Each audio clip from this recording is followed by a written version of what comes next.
What is up, guys? This is Rocket Gamer here with the historical analysis. I know this is completely different from the content I've been making in the past few months. It's definitely a big change. But in today's video, we're going to be discussing Michigan, the people of Michigan, and how they significantly helped out the war effort. Let's jump right into it.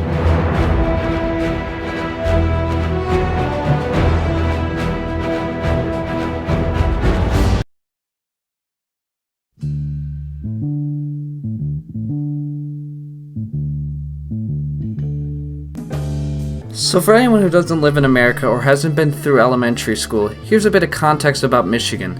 Michigan was originally part of the British Northwest Territory until the end of the American Revolutionary War, where under the Treaty of Paris, the British agreed to hand over any land west of the original 13 colonies that they owned to the Union. Fast forward a few years, and Michigan becomes a state on January 26, 1837. After becoming a state, Michigan shoved the Native Americans out, moved the capital from Detroit to Lansing, found copper, and participated in the American Civil War. Now that you've been given a bit of context, it's time for World War I. It's 1914. In the town of Sarajevo, Serbia, an angry Southern Slavic nationalist by the name of Gavrilo Princip assassinated Archduke Franz Ferdinand and his wife Sophie, Duchess of Hallenberg, while they were parading in his home country of Serbia. Gavrilo was arrested and found guilty of his crimes, and later died of tuberculosis in his cell. What Gavrilo did became the main catalyst of the biggest major global conflict since the Franco-Prussian War.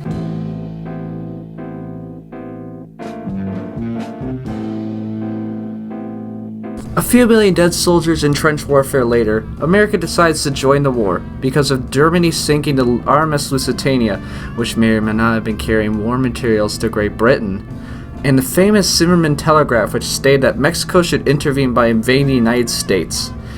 God, those Germans were getting desperate.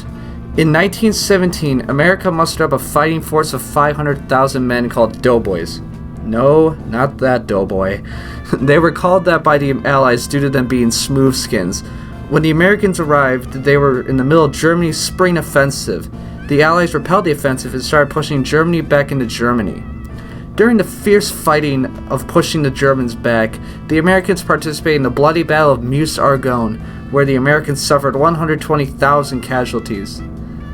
If I was to explain every battle here, we'd be going like at least 40 minutes in this video.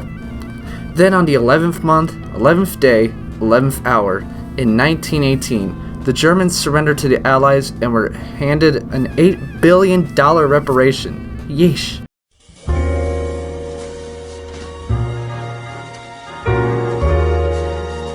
Now, I may have gone a bit off track of explaining America's involvement in the war, so here are some Michigan patriots who helped in the war effort. Major General Harry Hill Bandholtz was born in Constantine, Michigan on December 18, 1864. He was Major General during World War I and a U.S. representative of the Inter-Allied Military Mission in Hungary in 1919. Bandholtz graduated from the United States Military Academy at West Point in 1890. From 1890 to 1898, he was active in the United States Army and taught at the Michigan Agricultural College. Afterwards, he was involved in the Spanish-American War and was sent to Cuba. In 1917, he became commander of the 58th Brigade of the 29th Division. He accompanied his unit to France in June of that same year, serving for 3 months. On September 27th, he was named United States Army Provost Marshal General for General John J. Pershing's American Expeditionary Force in France. Law and sentence. After the war, in 1919, he reorganized the Military Police Corps, where he established a military police school in Autun, France. Major General Bandholtz is widely considered to be the father of the United States Army Police Corps. Nice. In 1920, 2 years after the war now, he was a United States representative to the Inter-Allied Supreme Command's military mission in Hungary, where he supervised the withdrawal of Serbian and Romanian armies who were occupying the territory of Hungary. He was credited with saving the Hungarian Prime Minister from being arrested. 5 years later, he would die in his hometown of Constantine, Michigan due to heart problems. What a champ. Born on December 18, 1886 in Narrows, Georgia, Ty Cobb lived a pretty good childhood. In 1905, he joined the Detroit Tigers to play baseball. During his time with the Tigers, he was at his prime with a batting average of .420 and is ranked number 3 by ESPN's top 100 baseball players. Although not from Michigan, he is very loyal to the team and state he played for. Cobb also applied to the Augusta, Georgia Draft Board, making himself eligible for military service. Cobb was placed in a special class on a road trip to Washington to face the Senators. Cobb visited the War Department, where he took his mandatory Army physical and applied for the Chemical Warfare Service. The Chemical Warfare Service, aka the CWS, had been organized by General John J. Pershing in response to the several deadly poison gas attacks on American troops by the Germans. The CWS was created to be a perfect method to withstand poison gas attacks, but more importantly changed with the developing poison gas weapons to be used against Germans in Europe. Ty arrived in New York and reported for duty on October 1st. He was commissioned as a captain in the United States Army, and after a relatively short time in accelerated training, he and his unit sailed for France shortly after. He spent most of his time training what he called the darndest bunch of culls the World War I Army ever grouped in one outfit. For example, during an exercise, Cobb and his troops either missed or were too slow to react to the signal, and many of them stumbled from a gas chamber, having inhaled poison gas into their lungs.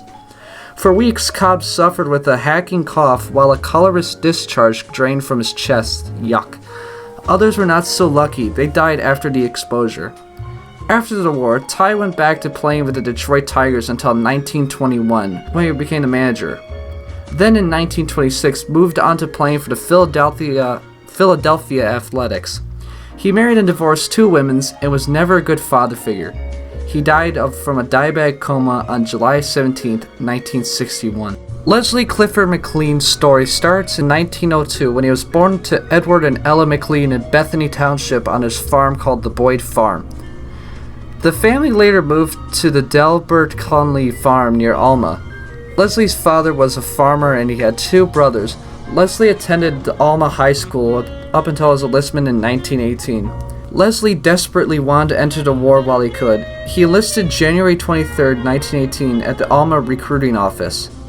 But because his parents had moved to Midland in 1918, both Gratiot and Midland counties would count Leslie as one of their own. Awkward. Ella McLean signed the papers that allowed Leslie to do so. McLean was one of the youths who believed that the Great War was the most important event of his life, and he was determined to play a part in it, and also kicking the Germans back to Germany. Once young Leslie was in the army, there was not a lot to his story. However, some things are known prior to his death. Leslie was sent to Camp Hancock in Georgia and arrived in France on April 7, 1918, with Company G of the 30th Infantry. It was thought that he was fighting in the trenches in May, and that he saw several battles in July, which coincided with the Second Battle of the Marne, another battle that I'm not going to talk about because this video is already long enough. Leslie McLean's death was first reported on August 1, 1918. Even though he died earlier than this, the Alma Record reported that the hand of grim death, which is stalking over the blood-drenched battlefields of Europe, has reached forth its bloody dripping fingers and called to its own the first Alma man to fall on the battlefield. Man, newspapers were different back then. When McLean's death first became clear, it was announced that he died on July 20th. Once the news reached Gratiot County, there was an immediate desire to have a memorial service for him, even though his body was in France. In early January 1919, with the war over now, news came that friends of Leslie, who were in the army at the same time Leslie was, believed that he was indeed dead. In February, Colonel Charles C. Pierce of the Graves Registration Service in France sent word to the McLeans that their son was in a hero's grave in the American cemetery at Jouy-sur-Marne, Seine-et-Marne. I am bad at French. The Alma Record also wrote that Ella McLean received a letter saying that a St. Louis soldier told of meeting another St. Louis man in France who witnessed a wounded Leslie McLean on July 15, 18, who was crawling to a first aid station.